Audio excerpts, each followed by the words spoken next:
Bomani Jones says that Jemele Hill had it worse than all of us. And when he's saying that, he's saying because she's a black woman and because at the time she was the only sports columnist in America who was a black woman, she had a particular form of acid that was hitting her from every side that still hits her from every side. So when I ask you, Jemele, what are the sacrifices you had to make for your success and how hard was it? How do you answer that question?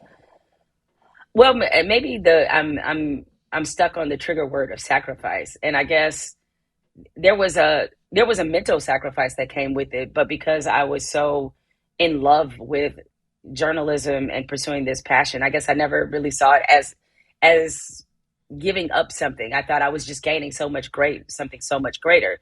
But when we talk about this from a mental standpoint of being in an isolated position at one point, as you just alluded to, when I was a columnist at the Orlando Sentinel, I was the only Black female sports columnist, um, at a daily newspaper in North America, and not just America, in North America. That was one out of 305 daily newspapers. I was the only one, and the exhausting part is when you're on that island.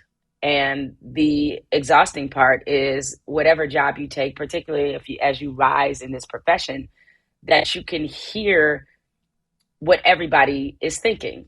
Even if they're not saying it, just by the questions they ask you, you know that there is this predetermined stereotype or mentality that the only reason that I got anything in my career was because I was a Black woman, which is it's not just an insult, but from a common sense standpoint, it doesn't even make sense because if the goal and aim was to put as many Black women in positions of stature in sports media, if that was the goal, why am I the only one? If that was really the case, that they are looking for Black women, they are looking to promote Black women and or Black people, period. If that was really the aim of the industry, why are there so few of us? Clearly, it's the other way around. But yet, when you're in these predominantly white spaces, they make you feel like you're the unqualified one. You're the one that doesn't belong. How did you get here? Oh, explain to me. How is it that you do what you do? I would be very rich right now. I'd be Dan Le Batard rich right now if I had a dollar for every time somebody asked me about how I got my job.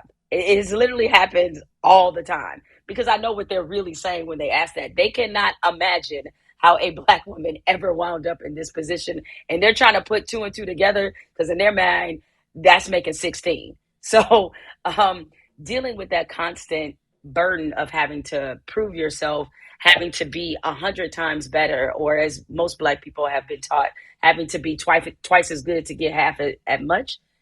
I should say, try to be twice as good to get half as much. At some point, that shit gets exhausting. I mean, at a lot of points, it gets exhausting. And so, if I had to say I sacrificed anything, it was certainly bits and pieces of my sanity. Given that you care about what you said at the beginning, the details, the thoroughness as a journalist of journalism, what do you do with what's happened to it? We've been talking this week about the way that entertainment has overtaken journalism. We've been talking about how Draymond Green wants there to be a new media. So you get a lot of crappy documentaries out there that exchange access for not very good storytelling. You make what of what is happening in our industry, an industry you care about? So, in many ways, Dan, this is the reckoning for our industry and traditional media. And when I say reckoning, that doesn't always mean in the most positive ways. For a long time, and still continually, our business was not diverse, it was not inclusive. And when that's the default operation, the people you're alienating at some point will get tired of it and decide to tell their own stories and decide to build their own platforms. And even though it has created this idea that everybody with a microphone is a journalist, in some ways we're responsible for that because of how we've covered professional athletes, especially Black athletes, with how we've covered entertainment, especially Black entertainers. So this is just a byproduct of them, frankly, being sick of our shit.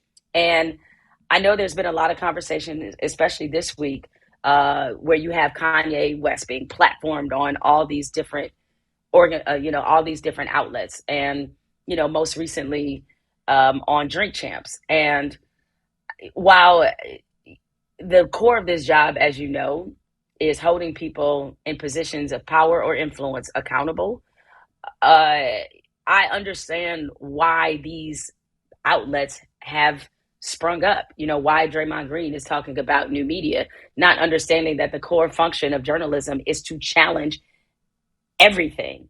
And they don't do that. And I'm not talking about Draymond in particular, but you having a podcast with your buddy is not the same as them sitting down with a trained journalist. And by trained, I don't even mean somebody that went to college, but it reminds me of something that, my boss at The Atlantic said, Jeffrey Goldberg, the editor in chief.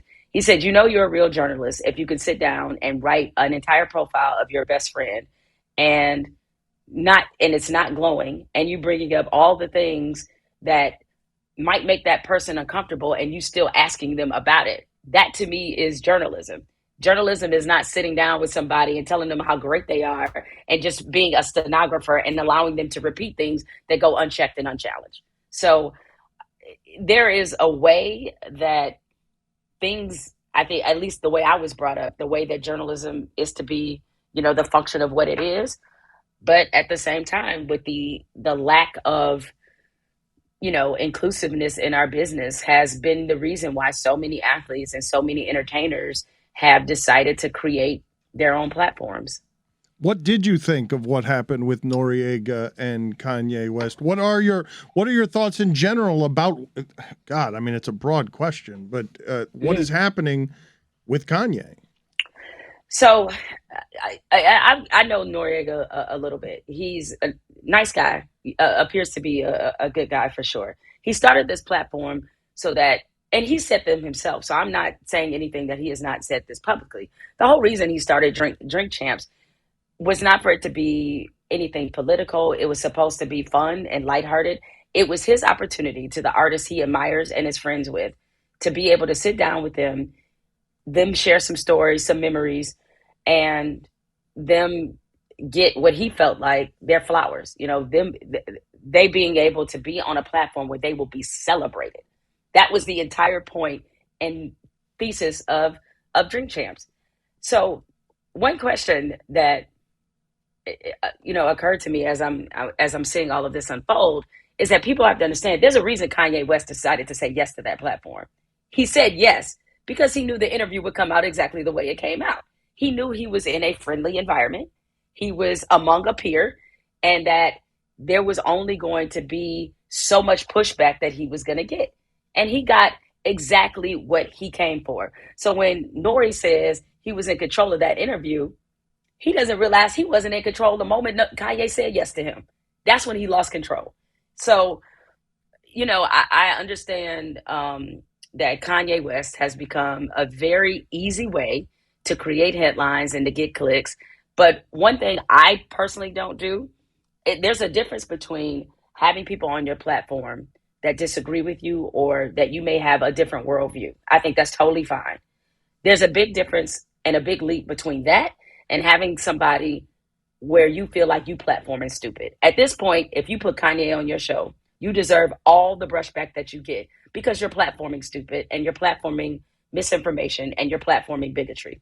You're making the decision to do that. And so, I'm not surprised that he got the reaction that he did. But in terms of Kanye West, and then there's also the mental health aspect. You're platforming somebody who has publicly admitted that they are struggling in this area, publicly admitted that they are bipolar.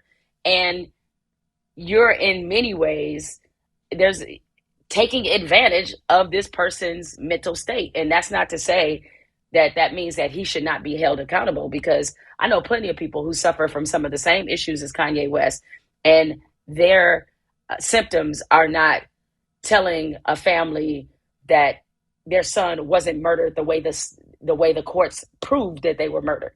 Plenty of people like that that don't resort to that level of ignorance. So with seeing Kanye go out like this, it just doesn't move me. I don't have any sympathy for him. I kind of let him go a long time ago. So, for me, whenever I see him on something, I just think buffoon talking. That's all. I just like, oh, buffoon talking. Okay. The name of the book is Uphill. Jemele Hill has had a sterling career. I urge you to check it out. And I'm pretty sure Whittingham can tell me whether I'm right about this or not. But as you talk about the getting of clicks and, being careful with your platform, I think I heard Stugotz talking about getting Carl Douglas to help him get O.J. Simpson on Stupidity. I'm pretty sure I heard that. That might be why he's not here right now. We also joked that like maybe Kanye will become toxic enough that he will come on to pick football games with Chris Gronkowski and Stugotz on God Bless Football. Maybe by week 12, that'll be the last platform available to him. And you know what? God bless Stugotz. I'm not gonna lie. A Stugotz Kanye interview, I would probably watch.